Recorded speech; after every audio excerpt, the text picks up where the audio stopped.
ஸ்ரீ விஷ்ணு சஹஸ்ரநாமத்தின் அடுத்த இரடி பூதபவ்ய பவன்னாத பவன பாவனோ நலக காமஹா காம கிருத்காந்த காம காமப்ரத பிரபு என்பதாகும். பூதபவ்ய பவன்னாதக கடந்த காலம், எதிர்காலம், அதாவது இனிமேல் வரப்போகின்ற காலம், மேலும் இப்பொழுது நடந்து கொண்டிருக்கின்ற காலம், இவை மூன்றிற்கும் அவரே தலைவர். ஏனென்றால் காலத்துக்கே அவர்தான் தலைவர். காலம் என்கின்ற ஒன்றே அவரிடம் இருந்துதான் வந்தது. எனவே அவர்தான் காலத்தின் தலைவர். காலத்துக்கே தலைவர் என்று சொல்லும் பொழுது கடந்த காலம், நிகழ்காலம், எதிர்காலம் எல்லாவற்றுக்குமே அவர்தான் தலைவர், அவர்தான் நாதர் என்பது சொல்லாமலே விளங்குகின்றது. அதனால் அவர் பூதபவ்ய பவன்னாதக என்கின்ற திருநாமத்தை பெறுகின்றார். இந்த திருநாமத்துக்கு சற்று வேறு விதமாகவும் பொருள் கூறப்படுகின்றது. வெறுமே காலம் என்று இல்லாமல் அந்த காலத்துக்கு உட்பட்ட அனைத்தும் அனைவரும் என்கின்ற பாணியிலே பொருள் கொள்ளப்படுகின்றது. அதாவது கடந்த காலத்திலே இருந்த உயிரினங்கள், எதிர்காலத்திலே இருக்கப் போகின்ற அனைத்தும் அனைவரும், மற்றும் இப்பொழுது இருந்து கொண்டிருக்கின்ற அனைத்தும் அனைவரும், இவர்கள் எல்லோருக்கும் அவர்தான் தலைவர் என்றும் ஒரு பொருள் கூறப்படுகின்றது. அதாவது அந்தந்த காலம் என்பது மட்டும் இல்லாமல் அந்தந்த காலத்திலே இருக்கின்ற உயிர்கள், அவர்களுக்கெல்லாம் அவரே நாதர். அந்த காலங்களை, எல்லா காலங்களையுமே அவர்தான் ஆள்கின்றார், அவர்தான் தலைவர். கடந்த காலம் எப்படி இருந்ததோ அது அவருடைய சங்கல்பம். இப்பொழுது இருக்கின்ற காலம் எப்படி இருக்கின்றதோ அதுவும் அவருடைய சங்கல்பம். இனிமேலே வருங்காலம் எப்படி இருக்கப் போகின்றதோ அதுவும் அவருடைய எண்ணப்பாங்கின்படியே தான் இருக்கும். எல்லா யுகங்களுமே அவருடைய ஆளுமைக்கு உட்பட்டவை.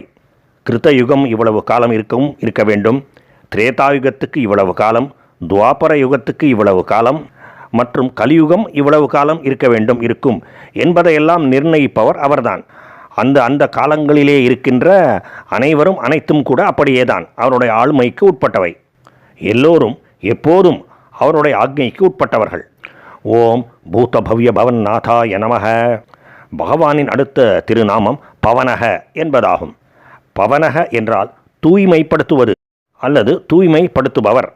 உங்களிலே பலருக்கு இந்த விஷயம் தெரிந்திருக்கும். காற்றுக்கு பவனம் என்கின்ற ஒரு பெயர் உண்டு. ஏனென்றால் அது தூய்மைப்படுத்துகின்றது. பாவனம் கரோதி இதி பவனக, தூய்மைப்படுத்துவதால் அது பவனக. காற்றும் சூரிய ஒளியும் தூய்மைப்படுத்துவதிலே மிகச் சிறந்தவை. பகவான் தூய்மை செய்கின்றார். குறிப்பாக தன்னுடைய பக்தர்களை அவர் தூயவர்கள் ஆக்குகின்றார். பக்தர்களின் மனங்களை, அந்த மனங்கள் எண்ணுகின்ற எண்ணங்களை எல்லாம் கூட அவரை தூய்மைப்படுத்தி அருள்கின்றார். அதன் மூலம் பக்தர்கள் இனிமேல் செய்யப்போகின்ற அனைத்து காரியங்களையுமே, உடலால் செய்யக்கூடியவை அனைத்தையுமே அவரை தூய்மைப்படுத்தி அருள்கின்றார். சில சமயங்களிலே பக்தர்களை எந்தவிதமான சிரமத்துக்கும் உட்படுத்தாமல் தன்னுடைய அருளினாலேயே தூய்மைப்படுத்தி அருள்கின்றார். வேறு சில சந்தர்ப்பங்களிலோ அவரே பக்தர்களை வாட்டி வதைத்து அதன் மூலம் தூய்மைப்படுத்தி அருள்கின்றார். எந்த வகையிலே அவர் தூய்மைப்படுத்தினாலும் அவர் பக்தர்களை தூயவர்கள் ஆக்குகின்றார். எனவே அவர் பவனக. ஓம் பவனாய நமக. அடுத்த திருநாமம் பாவனக. காற்று தூய்மைப்படுத்துகின்றது, அதனால் அதற்கு பவனக என்கின்ற ஒரு பெயர் என்று பார்த்தோம். அந்த காற்றையே உருவாக்கியவர் அவர்தான்.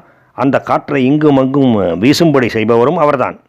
காற்று வீசிக்கொண்டே இருப்பதால் தான் எதையுமே தூய்மைப்படுத்துகின்ற தன்மை அதற்கு அமைகின்றது. துர்நாற்றம் என்று ஏதாவது இருந்தால் காற்று வீசி அந்த துர்நாற்றத்தை வீசி கலைத்து விடுகின்றது. அதன் மூலம் துர்நாற்றம் வீசுகின்ற பொருளை துர்நாற்றம் இல்லாமல் தூய்மையாக ஆக்குகின்றது. காற்றின் இந்த வீசுகின்ற செயலுக்கு ஆதாரம் பகவான் ஆவார். எனவே அவர் பாவனக. ஓம் பாவனாய நமக. அனலக. அனலக என்கின்ற சொல் ஜீவனை குறிக்கும். ஜீவன் பிராணனை பெற்றுக்கொள்கின்றான் அல்லது பெற்றுக்கொள்கின்றாள். அது அந்த பிராணன் உடல், மனம் இவையெல்லாம் இயங்குவதற்கு அடிப்படை ஆதாரமாக விளங்குகின்றது. இப்படி ஜீவன் பிராணனை பெற்றுக்கொள்வதால் ஜீவனுக்கு அனலக என்கின்ற ஒரு பெயர். அப்படி ஜீவனாக இருப்பவரும் பகவானே ஆவார். அதனால் அவர் அனலக. அப்படி ஜீவனாக இருக்கின்ற பரம்பொருளுக்கு, ஸ்ரீ மகாவிஷ்ணுவுக்கு நமஸ்காரம்.